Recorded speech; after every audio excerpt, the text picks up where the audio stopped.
By default, the SkyDome device will actually override the sun. In this case, it is not, because I have it set up so that when I walk inside this volume, it will actually override it. So until I actually walk in there, you won't see it look like it's nighttime. So let's go ahead and walk in here. You see, yeah, it actually looks like it's nighttime while it's in here.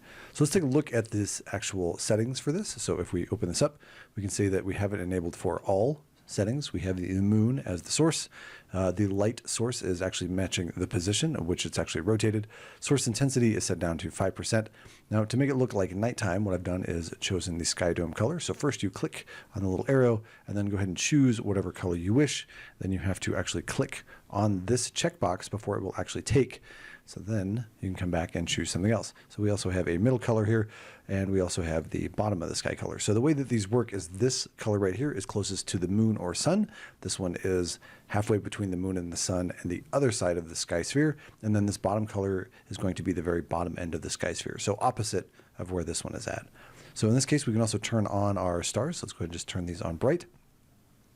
The fog, this is the actual fog that is going to be out along the very edge of the world. And we can turn this up just a little bit. The fog does have a color. Again, I'm doing a nighttime, so I'm doing something kind of purple. Now, this is that use volume. So as long as this is toggled on, I will only be able to see the nighttime while I'm inside this box. Let's go ahead and turn that off.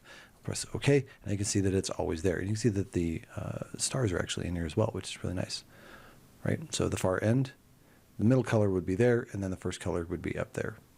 So next, let's keep moving on. So if we keep coming down here, we have our how big this should actually be if we're using it just inside the volume. We have an ambient light. Now I've turned this to be something that's a bit more like nighttime, so kind of a light blue color. You can see right here. This is the first one in this column right here in row.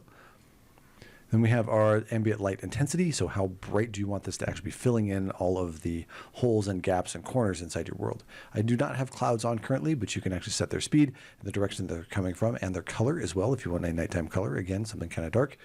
We also have our gradient colors. And then down here at the very bottom are the very important ones. We can actually toggle this on and off anytime, of course, using a trigger inside of the sequencer.